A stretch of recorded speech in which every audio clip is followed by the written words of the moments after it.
প্রিয় দর্শক বন্ধুরা, এই মুহূর্তের জন্য আপার প্রাইমারি থেকে কার্যত মেধা প্যানেল প্রকাশকে কেন্দ্র করে সপ্তাহ শুরুতে ভীষণ জরুরি সংবাদ আপডেট উঠে আসছে। তাই আর্জেন্ট ভিত্তিতে কোনো ইন্ট্রো না দিয়ে এই ভিডিওটা আপনাদের জন্য ক্রিয়েট করতেই হচ্ছে। ভিডিওটিকে শেষ পর্যন্ত অবশ্যই ওয়াচ করবেন, চ্যানেলটিকে অতি অবশ্যই সাবস্ক্রাইব করে সঙ্গে থাকবেন। চলুন কথাবার্তা না বাড়িয়ে মূল টপিকে ফোকাস করে সম্পূর্ণ বিষয়টিকে জেনে নিই। কার্যত এবার মেধা প্যানেল প্রকাশকে কেন্দ্র করে একটি ভীষণ জরুরি সংবাদ আপডেট উঠে আসলো। পূর্বেই আমরা এই বিষয়ে আপনাদেরকে কিছু আভাস ইঙ্গিতের সংবাদ আপডেট দিয়ে রেখেছিলাম এবং তারই নিরিখে সপ্তাহ শুরুতে কিছু গুরুত্বপূর্ণ খবর আপডেট।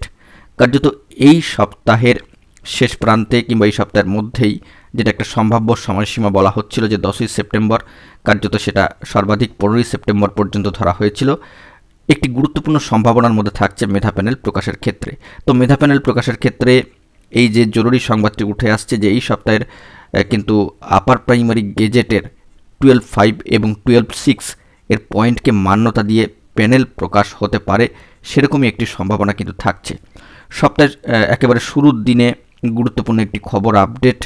তো কার্যত ওয়েটিং প্রার্থীরাও কিন্তু একটু একটু করে গুরুত্ব পাবেন এবং এক্ষেত্রে কিছু প্রার্থীদের অবশ্যই ইনসার্ট বা ইনক্লুশনের ফলে এক্ষেত্রে এম প্যানেল ওয়েটিং লিস্টের র্যাঙ্ক কিছু চেঞ্জ হবে এবং এই লিস্ট ধরেই কিন্তু পর্যায়ক্রমিকভাবে এসএসসি রুলস অনুযায়ী কিন্তু কাউন্সেলিং পর্ব শুরু হবে।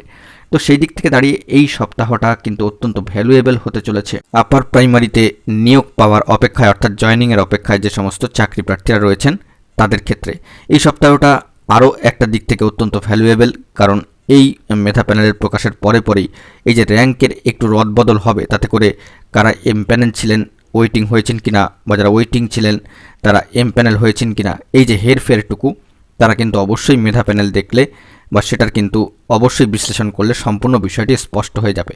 তো সেই দিক থেকে এই সপ্তাহটা আমরা কিন্তু টার্গেটে রাখছি, এই সপ্তাহের মধ্যেই কিন্তু আমরা ফোকাসে রাখছি, একটা চূড়ান্ত সম্ভাবনা থাকছে।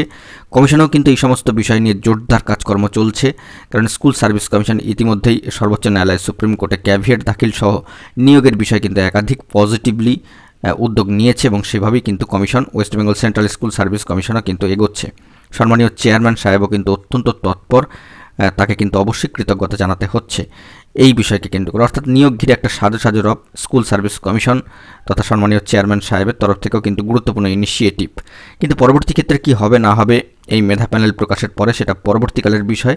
তবে ইতিমধ্যে আরও একটি খবর যে আগামী 12ই সেপ্টেম্বর বেলা 12টায় স্কুল সার্ভিস কমিশন অভিযানের কিন্তু ডাক দেওয়া হয়েছে এই প্যানেল প্রকাশ সহ জয়নিং কাউন্সেলিংয়ের দাবিতে পশ্চিমবঙ্গ আপার প্রাইমারি চাকরি প্রার্থী মঞ্চের গুরুত্বপূর্ণ সদস্যদের তরফ থেকে স্পেশালি ভেরিফাইড গ্রুপগুলোতে এই বিষয়ে কিন্তু ইতিমধ্যেই বার্তা প্রোভাইড হয়েছে। তো সেই দিক থেকে দাঁড়িয়ে এই সপ্তাহটা বিশেষ টার্নিং পয়েন্ট আপার প্রাইমারিতে জয়নিংয়ের অপেক্ষায়, কাউন্সেলিংয়ের অপেক্ষায়, নিয়োগে ছাড়পত্রের অপেক্ষায় যারা রয়েছেন তাদের ক্ষেত্রে রেকমেন্ডেশন ইস্যু সহ অবশ্যই অ্যাপয়েন্টমেন্ট ইস্যু স্কুলে পাঠাতে হবে যোগ্য বঞ্চিত চাকরি প্রার্থীদের, সেই সমস্ত কার্যাবলী সম্পাদন করতে হবে West Bengal Central School service কমিশনকে।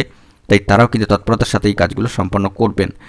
এখনও পর্যন্ত এই খবরটাই উঠে আসছে, এই সপ্তাহের মধ্যেই একটা সম্ভাবনা থাকছে মেধা প্যানেল প্রকাশের।